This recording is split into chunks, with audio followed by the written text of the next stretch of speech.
sont appelés par Dieu. Beaucoup sont appelés par Dieu, mais ce sont peu qui se sont élus.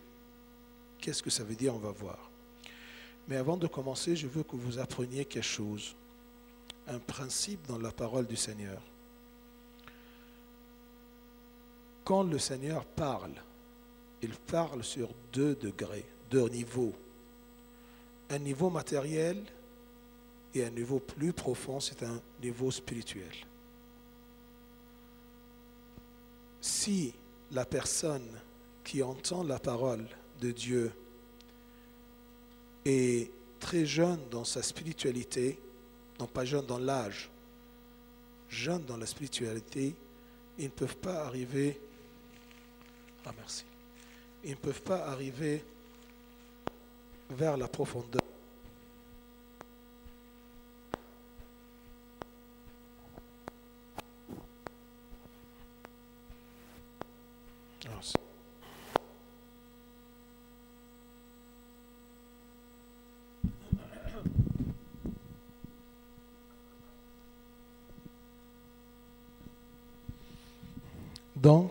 Donc le niveau, c'est bien. Le niveau spirituel de la personne, ça dépend du niveau spirituel de la personne. Si ils ont un niveau spirituel avancé, eh bien, il peut plonger vers le sens spirituel de la parole de Dieu. S'il n'a pas l'habitude, il va s'arrêter au niveau du sens littéraire, le sens de la parole elle-même, du mot, du terme. Mais ce n'est pas grave. On commence toujours par le matériel, ensuite on plonge avec le Christ par l'aide de l'Esprit de Dieu. C'est comme même Nicodème. Nicodème, c'était un docteur de la loi juive, un connaisseur de la religion. Quand il est allé pour parler avec Dieu, le Christ lui a dit, si tu n'es pas né de l'eau et de l'esprit, tu ne peux pas rentrer au royaume des cieux. Si tu n'es pas né. Alors il a pris le niveau littéraire, le niveau matériel. Comment moi je suis un vieux et je vais rentrer dans le sein de ma mère pour être né. Mais bien sûr, le Christ parlait à propos de la naissance spirituelle, du baptême. Vous voyez les 2 niveaux? Je vous donne un autre exemple.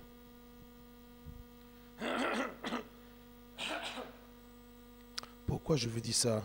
Parce que si vous commencez à lire la parole du Seigneur, ne la prenez pas à la lettre. Vous allez voir qu'il y a des choses qui ne collent pas, qui ne marchent pas. C'est comme je vous dis un exemple très éphémère en vous disant, si je vous dis, excusez-moi, vous êtes honnête comme un chien, vous êtes fidèle comme un chien, ça ne veut pas dire que vous avez une queue. Ah oui ou non? Vous allez me dire, ah non, puisqu'un chien, c'est-à-dire, ah non, non, je prends un sens, mais pas à la lettre que vous êtes un chien et vous aboyez. Comme les psaumes de David. Je vous rappelle, il y a beaucoup de gens qui n'aiment pas les psaumes parce qu'ils ne comprennent rien là-dedans. Est-ce que c'est historique? Est-ce que c'est spirituel? Est-ce que c'est prophétique? Quand David, il dit son psaume, et moi je le répète, c'est qui parle à qui? C'est David qui parle à Dieu, c'est Dieu qui parle à David. On ne comprend rien.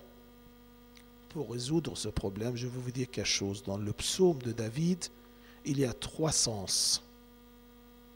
Vous pouvez trouver dans une seule phrase les 3 sens, ou 2 et pas le 3e, ou 1 et pas les 2 autres.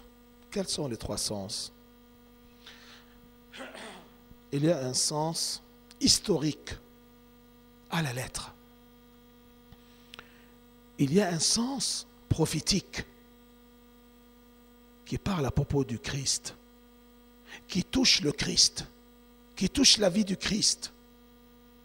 Un sens historique, un sens prophétique, un sens spirituel. Comme quoi? Je vous donne un exemple. Vous trouvez que David, dans un psaume, par exemple, il dit « Sauve-moi, Éternel, de mes ennemis ». Quel ennemi? Sur le domaine historique, c'est David qui parle à Dieu pour lui demander de lui sauver de ses ennemis, c'est-à-dire le roi Saül. Parce que le roi Saül, il était derrière David et il voulait le tuer, lui et ses compagnons.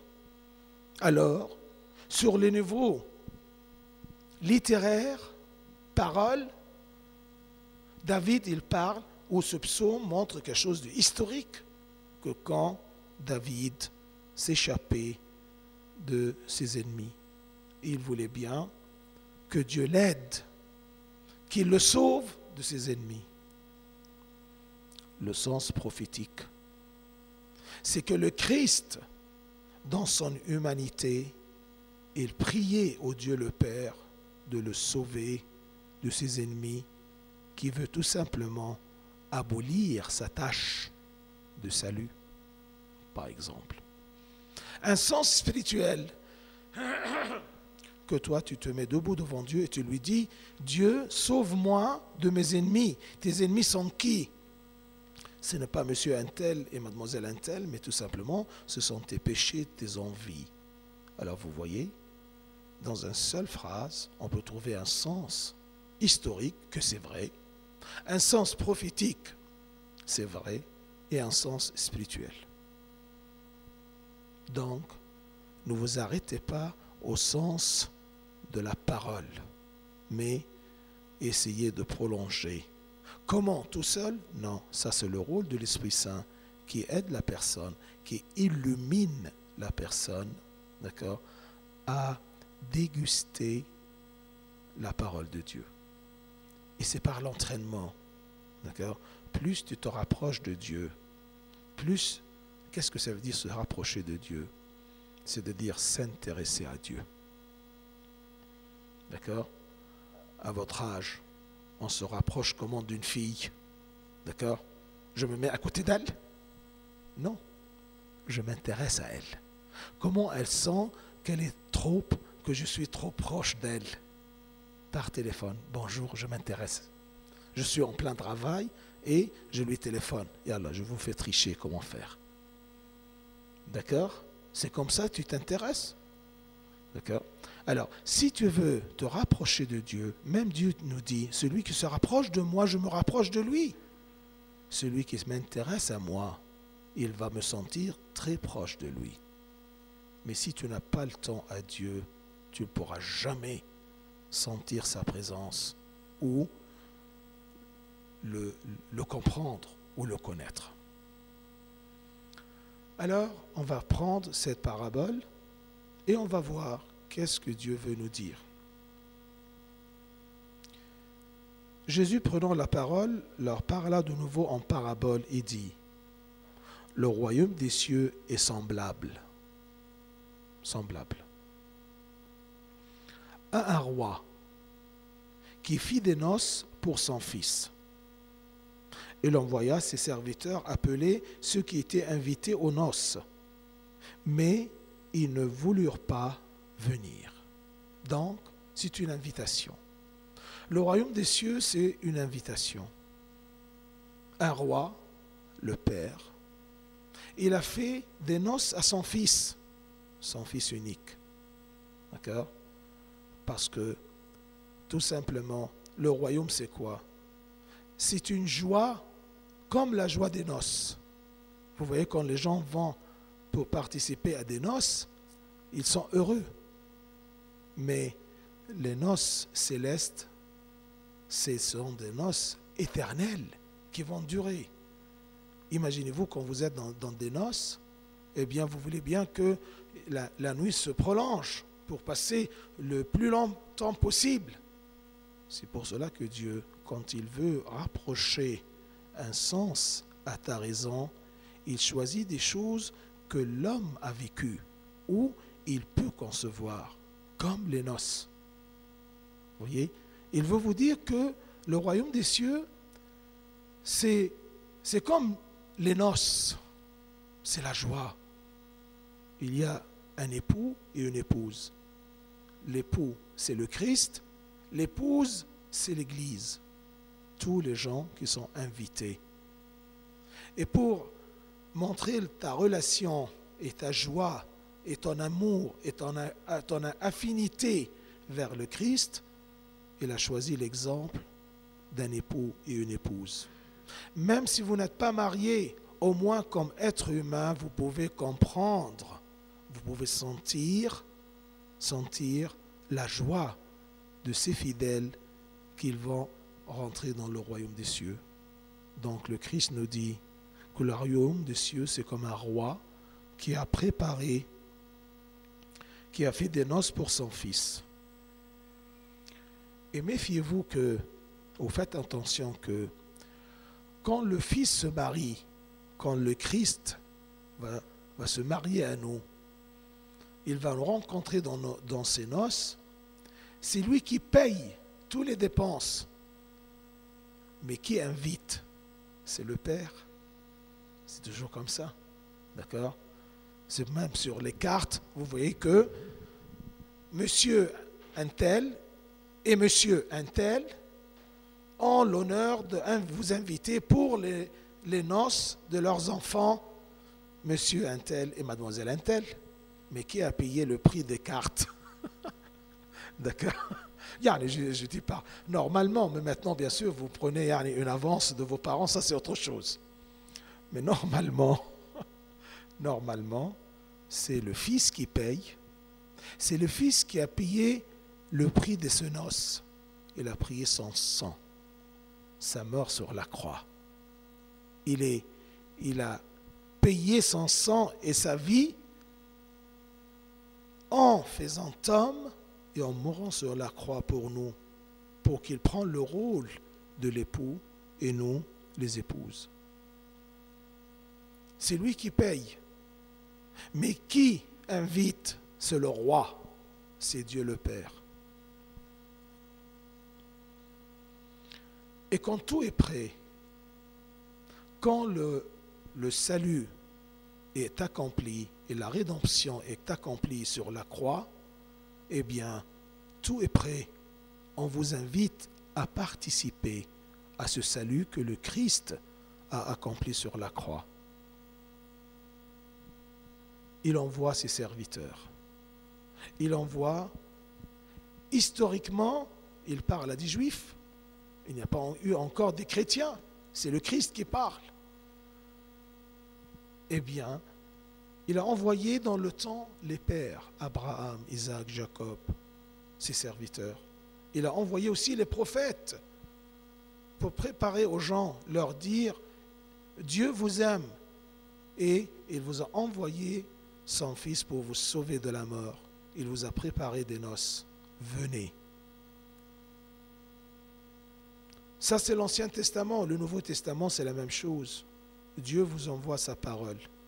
Ses serviteurs, ses prêtres, ses catéchistes, ses serviteurs, ses ministres, pour vous dire, venez, il y a des noces qui sont déjà préparées.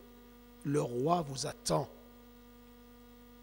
Vous pouvez même le prendre, non pas sur le domaine du royaume des cieux, mais l'Église sur terre, c'est là où Dieu règne sur terre. Alors il vous appelle, venez, venez. Il y a des noces. Et quand je vous dis des noces, vous pensez à quoi? Bien sûr, l'époux et l'épouse, et aussi à la bouffe. Les noces, d'accord? Les noces. Vous n'allez pas tout simplement penser à la robe de la mariée, mais qu'est-ce qu'on va manger, qu'est-ce qu'on va boire? D'accord? Vous voyez?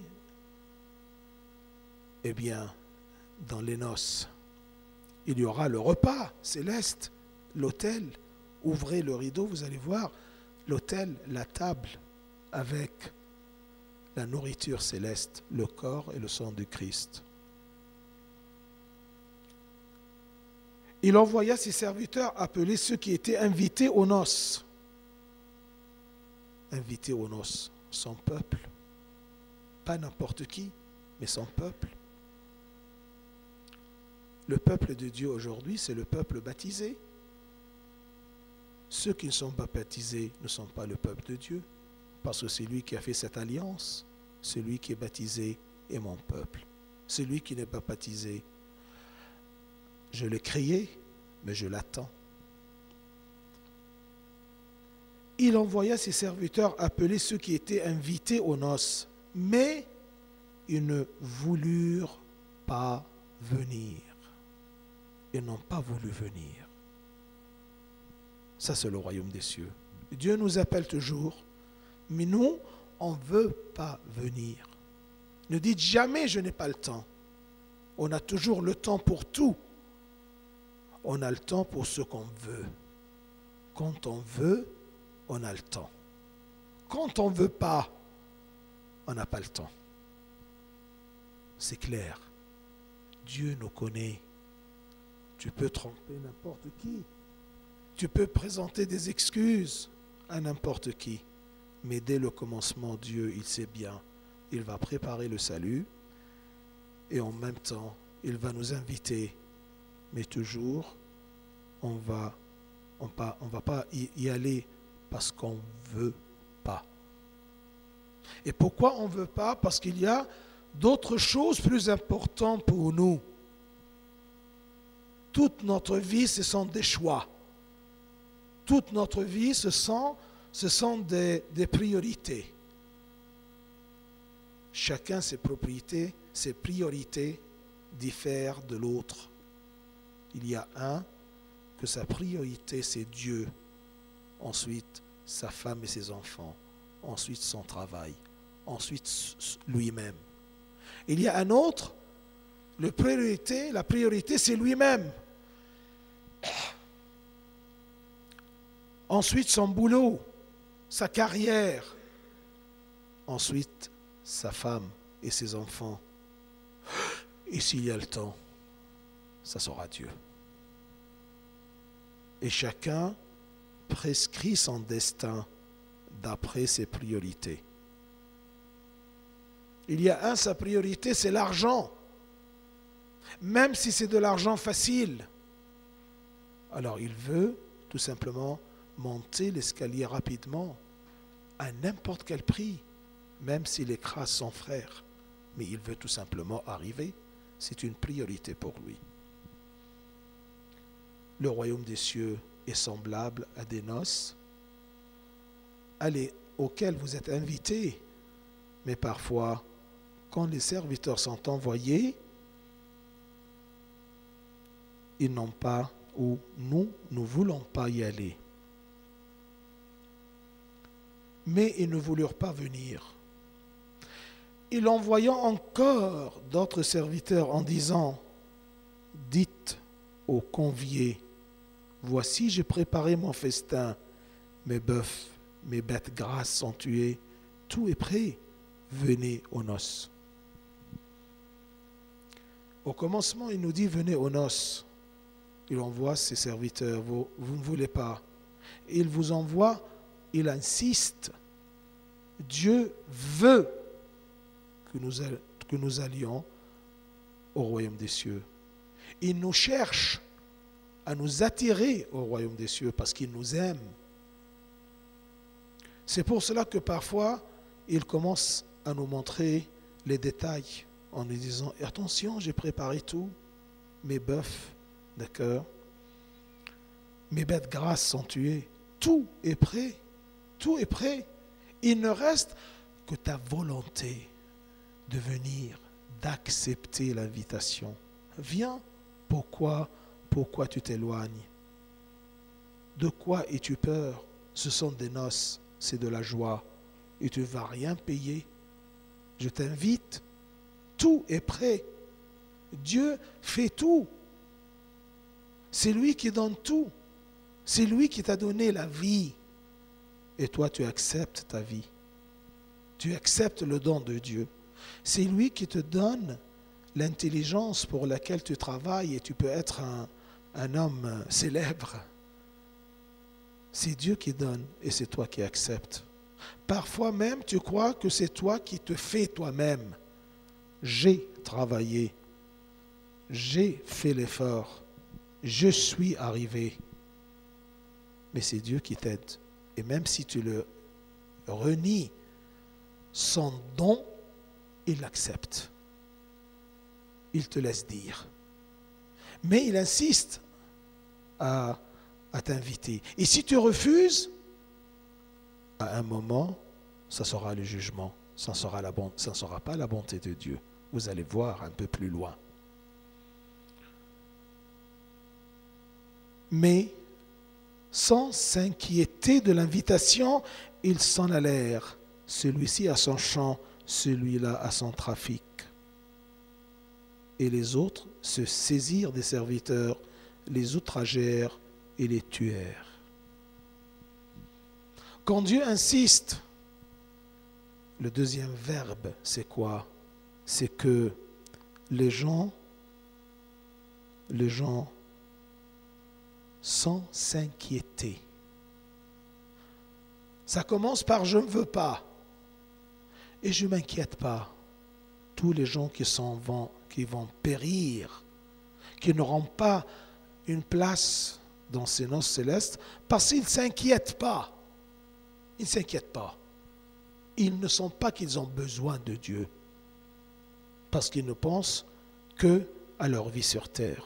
Je veux travailler, je veux me marier, je veux avoir de l'argent, un point c'est tout. Je ne m'inquiète pas qu'à ça. C'est pour cela que je refuse d'aller à l'église ou d'aller participer aux noces. Les petites noces, le sang et le corps de Christ. Si je refuse les noces dans leur miniature sur terre, je ne pourrai pas accepter les noces célestes, les vraies noces, le royaume des cieux. Parce que je ne veux pas, parce que je ne m'inquiète pas à ça. Ou je ne m'inquiète pas pour le salut de mon salut. Donc, quand je ne m'inquiète pas, qu'est-ce que je fais? Chacun s'en allèrent. Celui-ci à son champ, celui-ci à son bureau, celui-ci à son bac, à sa fac, d'accord? Celui-ci à une rencontre avec un ami important. Chacun s'en alla vers son envie, vers sa priorité. C'est clair? Donc ce n'est pas le problème que Dieu est difficile à comprendre, mais le problème que je ne m'intéresse pas à Dieu. Plutôt, Dieu ne m'intéresse pas. Qu'est-ce qu'il y a en Dieu qui peut m'intéresser? J'en ai pas besoin. Et c'est pour cela qu'il y a des gens qui vous disent toujours, oui, je suis croyant, mais pas pratiquant. Je connais qu'il y a le royaume des cieux. Je connais qu'il y a des noces. Je connais qu'il y a une invitation, mais ça ne m'intéresse pas. Ces gens-là ne voient que leur priorité sur terre. Et après la terre, qu'est-ce qu'il y en a? Vous avez su pourquoi Dieu, il aura le droit de nous juger? Parce qu'il nous a donné l'intelligence. Il nous a envoyé ses serviteurs. Les serviteurs, ce sont plusieurs formes. Une parole peut être un serviteur. Saint Antoine, le père des moines, le grand Saint Antoine, comment il a commencé sa vie monastique? Il est devenu un guide pour des milliers et des milliers de moines tout au long des siècles. C'est parce qu'il a entendu le verset qui a dit, si tu veux être parfait, va, vends ce que tu as et viens, porte ta croix et suis-moi. Quand il a entendu ceci, il y avait des milliers, disons des centaines, le temps de Saint Antoine en IVe siècle. Ils étaient à côté de lui, même il y avait des gens sur le même banc. Il a entendu la même chose. Mais lui, il s'est intéressé à ceci. Il a entendu son instinct spirituel que Dieu a créé en lui de chercher le divin. Et si cet instinct, il vous appelle trop, parfois il y a des gens qui le tuent, qui l'écrasent. Je ne veux pas que tu me parles à propos de Dieu.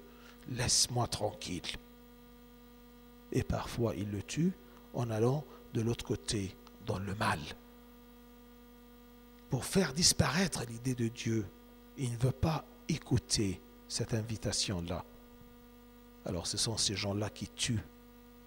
Bien sûr, sur le domaine historique, vous avez su dans l'Ancien Testament qu'il y a beaucoup de rois qui étaient loin de Dieu avec le Saint-Crème dans l'Ancien Testament, et c'est eux qui ont tué les prophètes du Seigneur parce qu'ils ne voulaient pas cette voie de l'invitation de suivre la voie de Dieu. Et les autres se saisirent des serviteurs, les outragèrent et les tuèrent. Le roi fut irrité. Irrité. Il parle d'une façon très humaine. Regardez si vous êtes ce roi-là. Et vous allez inviter des gens. Et ensuite, il prend vos serviteurs et ils le tuèrent. Il ne s'intéresse pas à vous. Ils pouvaient facilement refuser l'invitation, mais ils prirent, ils saisirent, ils se saisirent des serviteurs, les outragèrent et les tuèrent. C'est grave. Alors, ça irrite le Seigneur. Parfois, on ne met pas le Seigneur en colère, mais on l'irrite. C'est plus dangereux. D'accord? Vraiment, on n'a pas pitié de Dieu. Alors, je peux dire ça, on n'a pas pitié de Dieu et pourtant on lui demande pitié de nous. C'est bizarre. Le roi fut irrité. Il envoya ses troupes, fit périr ses meurtriers et brûla leur ville. Bien sûr, ces gens-là qui vont refuser Dieu. Le sens de ceci, ce n'est pas Dieu qui va se venger, mais ça vient de soi. S'ils ne rentrent pas dans les noces, ils seront brûlés, d'accord, dans les ténèbres. S'il n'y a pas de la lumière, il y aura de l'obscurité. Si tu n'es pas avec Dieu, tu seras à l'enfer loin de Dieu. Un point, c'est tout. Et c'est toi qui as choisi, parce que durant ta vie, d'accord, c'est là que tu choisis. C'est là que tu acceptes l'invitation. Une fois dans une de nos réunions, il y a un qui m'a dit pourquoi Dieu n'a pas voulu que on est né et tout d'un coup on meurt et on va directement, pourquoi il nous laisse dans cette vie avec toutes ces preuves et tout. Je lui dis mais ce n'est pas évident. Si tous les bébés vont mourir, il n'y aura pas de mères ni de pères. Et si tu meurs, d'accord, où tu vas choisir le Seigneur, où tu vas montrer, d'accord, ta volonté que tu veux le Seigneur. Dieu ne peut pas nous obliger à nous aimer. C'est contre la gloire du Seigneur. Regardez même sur le domaine humain, nous les poussières. Est-ce qu'un garçon peut accepter que tu l'aimes parce qu'il t'a obligé de l'aimer? Ça n'a pas de sens. Tu vois? L'amour, ce n'est pas par obligation. C'est quelque chose qui vient du cœur. Tu aimes cette personne. Si la personne t'oblige à t'aimer, il peut t'obliger à lui dire que je t'aime. Comme tous les autoritaires, les tyrans et les présidents et tout ce que vous voulez. D'accord? Mais il ne peut pas t'obliger à t'aimer, à l'aimer. C'est impossible. Et Dieu nous a créés comme ça, libres de choisir celui qu'on aime.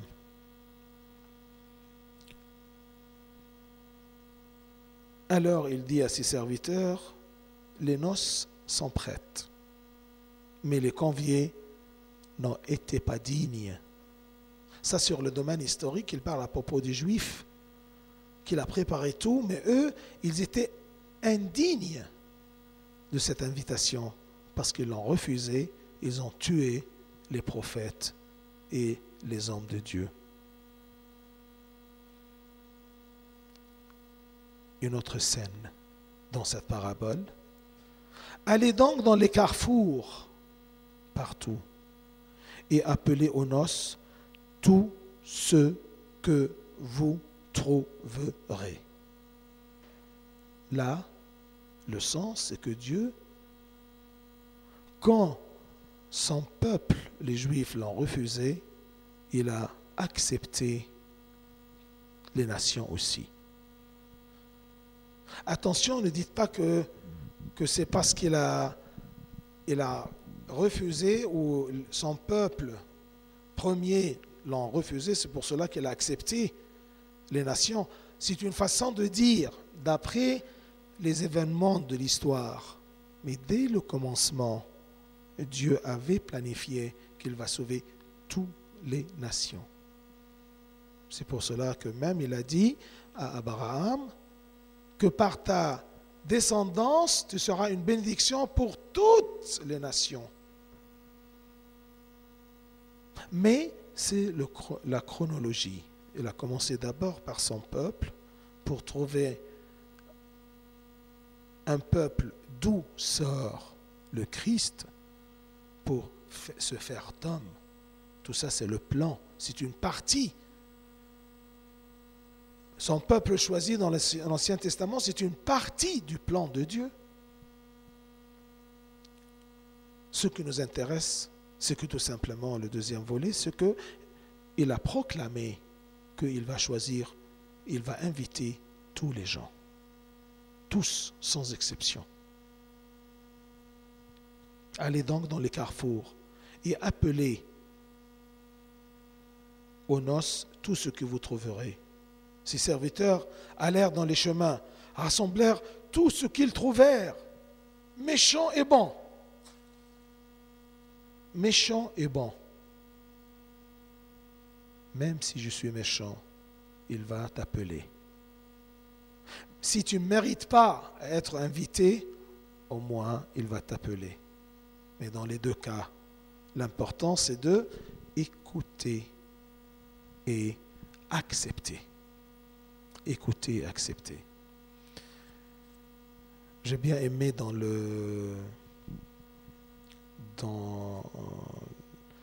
l'histoire de l'aveugle-né dimanche prochain. Il y a un verset, cet aveugle-né, quand il était guéri, qu'est-ce qu'il a dit? Il a dit, un homme qu'on appelle Jésus m'a dit, au commencement, m'a mis de la boue sur les yeux et il m'a dit, va, lave-toi, d'accord?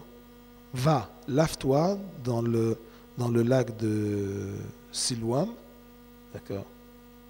Alors, je suis allé, je me suis lavé, d'accord? Et j'ai devenu voyant. Il est allé.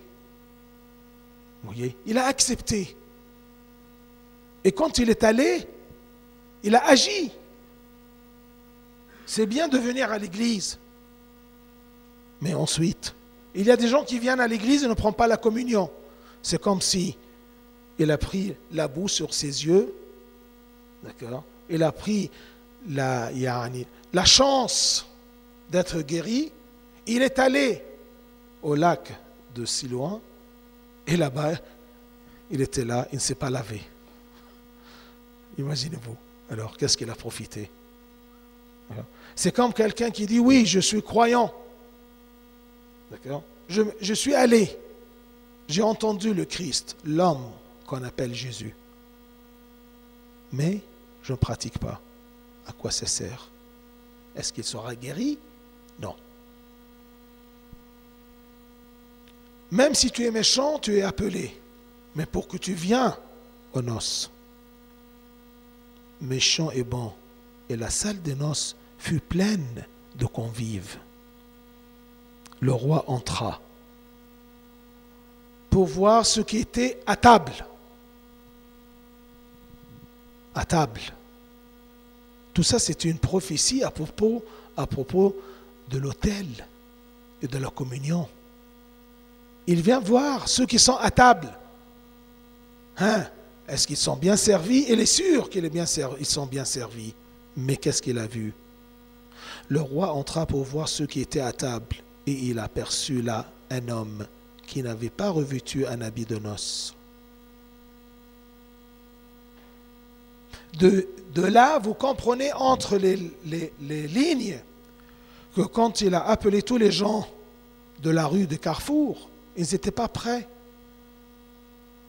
Mais en rentrant, on leur a donné à la porte, à la rentrée, des habits de noces. Dieu, quand il nous invite, il nous donne l'habit de noces. Il nous donne le baptême pour être prêts, pour être dignes.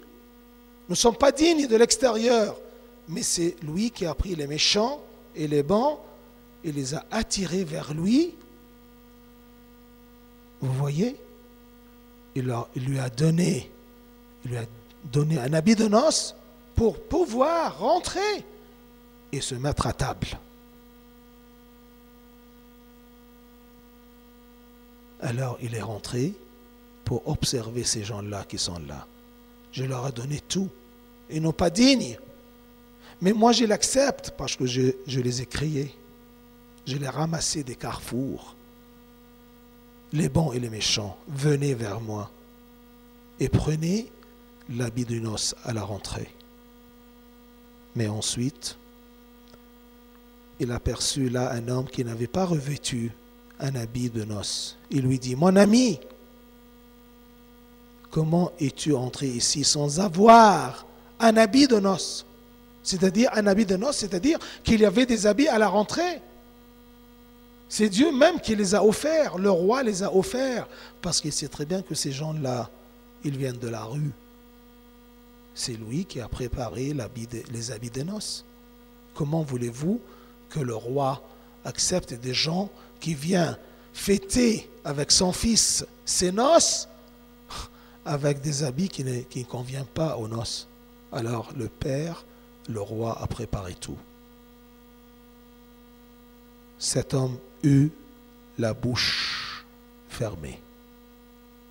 Cet homme a eu la bouche fermée. Qu'est-ce qu'il peut répondre? Qu'est-ce qu'il peut répliquer? Comment il va répondre?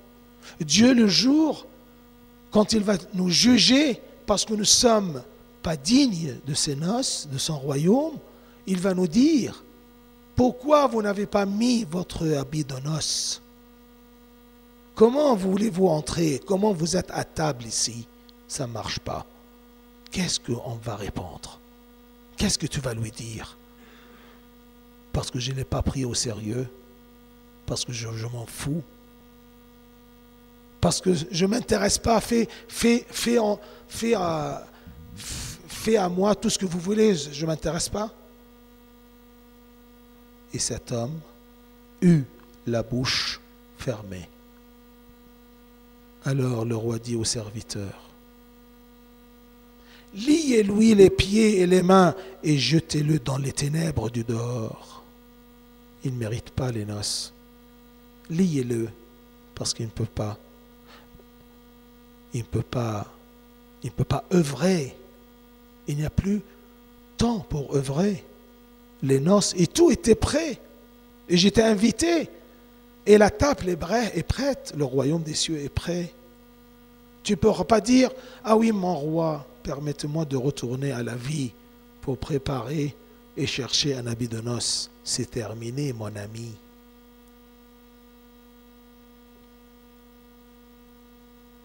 Où il y aura des pleurs et des grincements de dents.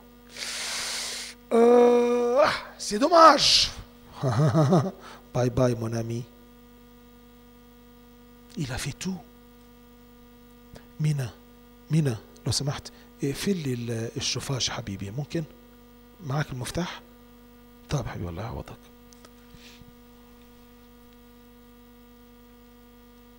c'est ça l'histoire du royaume des cieux C'est ça, mon histoire est ton histoire. Mais espérons que ça ne va pas se terminer de cette façon-là. Je ne voudrais pas me mettre devant Dieu quand il me parle et je joue ou j'aurai la bouche fermée, les pieds liés, les mains liées et jetés dans les ténèbres.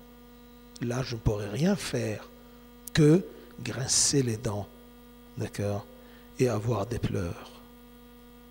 Ensuite, il dit la parabole, la conclusion de la parabole.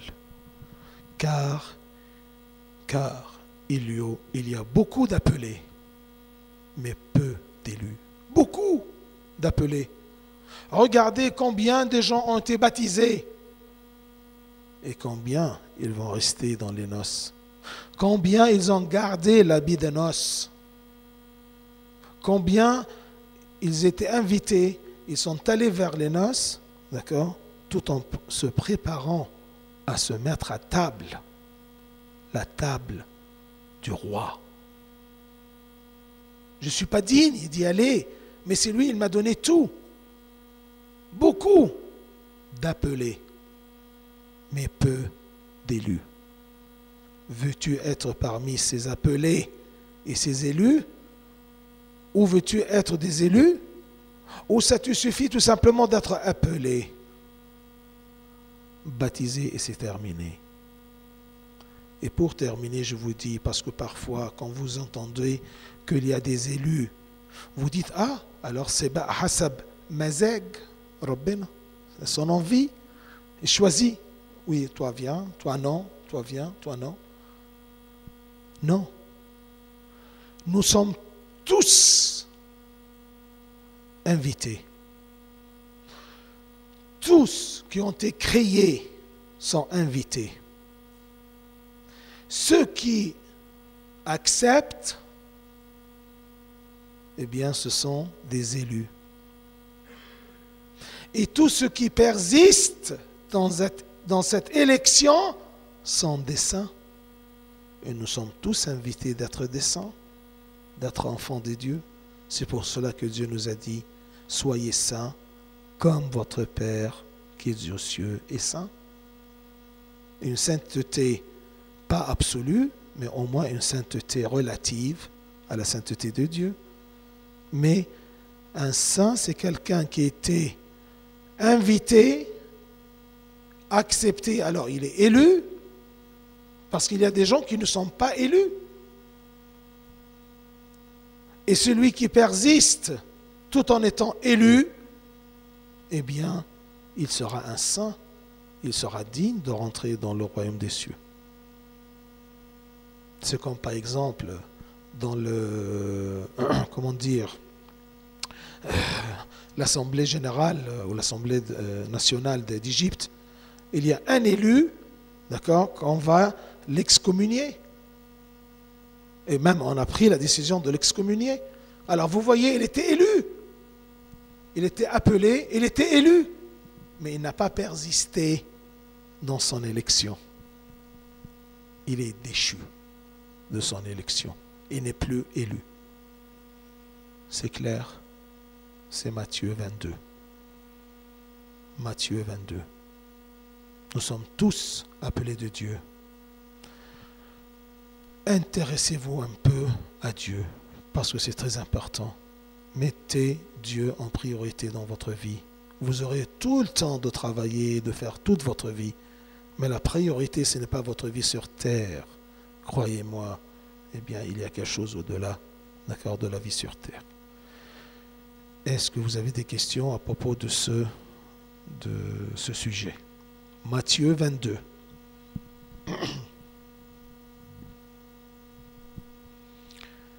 Bien, je prends une seule question des questions que nous avons, si vous n'en avez pas d'autres.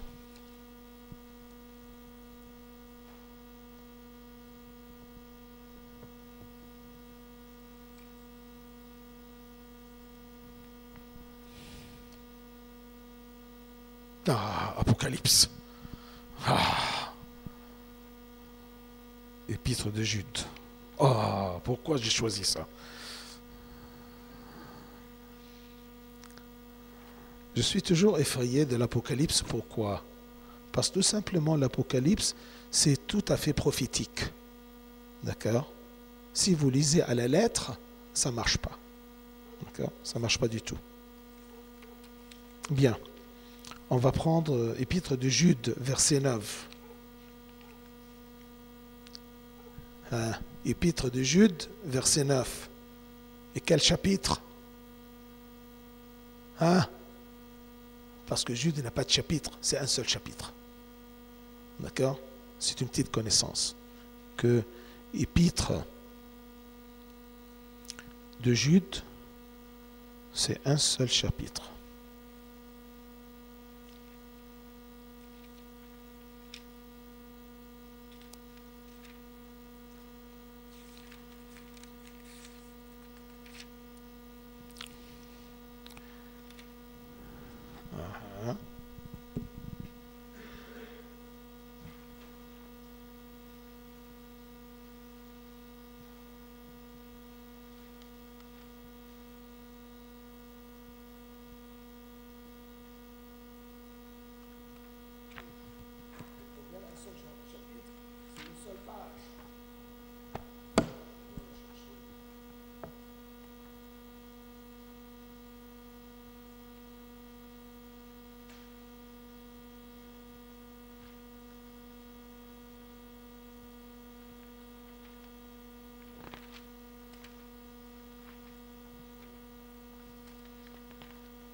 Verset 9.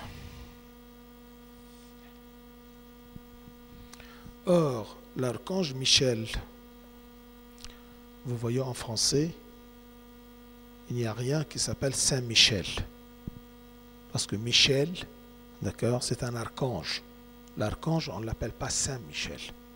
Une des fautes occidentales, c'est de dire Saint Michel. D'accord? Normalement, c'est l'archange Michel. Et même à Saint Michel, qu'est-ce que vous voyez? La statue là, au Châtelet, c'est quoi? C'est un ange, d'accord, avec des ailes. C'est bizarre qu'on appelle Saint Michel. C'est une faute courante. Alors, or l'archange Michel, lorsqu'il contestait avec le diable et lui disputait le corps de Moïse, nous a pas porté contre lui un jugement injurieux, mais il dit que le Seigneur te réprime. Alors, ça sera un niveau quoi? Prophétique ou spirituel ou historique? On va voir la question. Quel est le sens de ce verset? Eh bien, tout simplement, le sens, c'est que où est le corps de Moïse?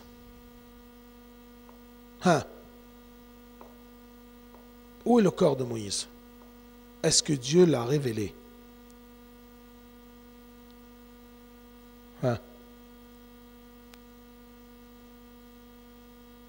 Vous n'avez pas des amis juifs? Posez leur question, d'accord. Où est le corps de Moïse? Eh bien, le corps de Moïse, Dieu a voulu bien qu'il ne soit pas révélé. Il est où? Pourquoi?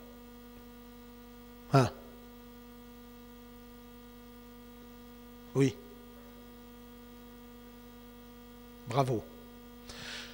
Le prophète le plus respecté chez les Juifs, le plus grand prophète, c'est Moïse. Le plus grand roi, c'est David. C'est clair? Dieu a voulu de faire disparaître le corps de Moïse pour sauver sauver son peuple d'une bêtise impardonnable, il pourrait tout simplement adorer, d'accord, Moïse comme un Dieu. C'est pour cela que c'est une façon de dire, mais ce n'est pas vrai. D'accord? J'adore le forêt noire, le gâteau. C'est une façon de dire. Laquelle je peux aimer jusqu'au temps que j'adore. Alors, ils ont bien aimé Moïse, d'accord, jusqu'à qu'ils peuvent, d'accord, l'adorer. C'est pour cela que Dieu, d'accord, a fait disparaître le corps de Moïse. Qui connaît l'endroit du corps de Moïse? Satan, parce que Satan, c'est un esprit. Il est partout, il sait tout. Il ne peut pas savoir le futur, que ça soit clair. Mais il sait ce qui est arrivé dans le temps. Alors, il sait où est le corps de Moïse. Il sait pourquoi Dieu l'a caché. Alors, il a voulu le faire réapparaître. Pourquoi? Parce qu'il sait très bien que ça sera une pierre d'achoppement, d'accord, pour le peuple juif. Vous voyez? Alors, c'est pour cela qu'il a eu un combat entre l'archange Michel et Satan. Parce qu'il veut dévoiler le corps de Moïse. Mais l'archange, d'accord, il était plus fort parce qu'il travaille, il combat au nom du Seigneur. Il n'a pas pu condamner Satan parce que ce n'est pas son affaire. Il n'a pas pu l'injurier. D'accord? Nous a pas porté contre lui un jugement injuste. Parce que ce n'est pas le moment que ce soit comme l'Apocalypse, qu'il sera jeté dans la rivière, d'accord, de feu et tout ce truc-là. Bien sûr, là-haut, il n'y a pas une rivière de feu. Ça, c'est quelque chose de matériel. Là-haut, il n'y a pas de feu. Parce que la fin du monde, tous les éléments vont disparaître, inclus les rivières et le feu. C'est clair? Bas. Et pas pour le moment, bas. Yani, quel est le sens de ces versets? C'est clair? Mais il dit que le Seigneur te réprime. C'est Dieu qui t'arrête. Je ne peux pas juger contre toi. D'accord? Malgré que l'archange Michel, ça c'est Gabriel, il a toujours une balance, d'accord, dans la main. Parce que c'est lui qui va déclarer le jugement de Dieu. Le jugement de Dieu contre Satan, définitif, n'est pas encore prononcé. C'est clair? Bien. Pas de questions sur le sujet d'aujourd'hui? On arrête comme ça. Tu nous choisis un psaume, s'il te plaît. D'accord.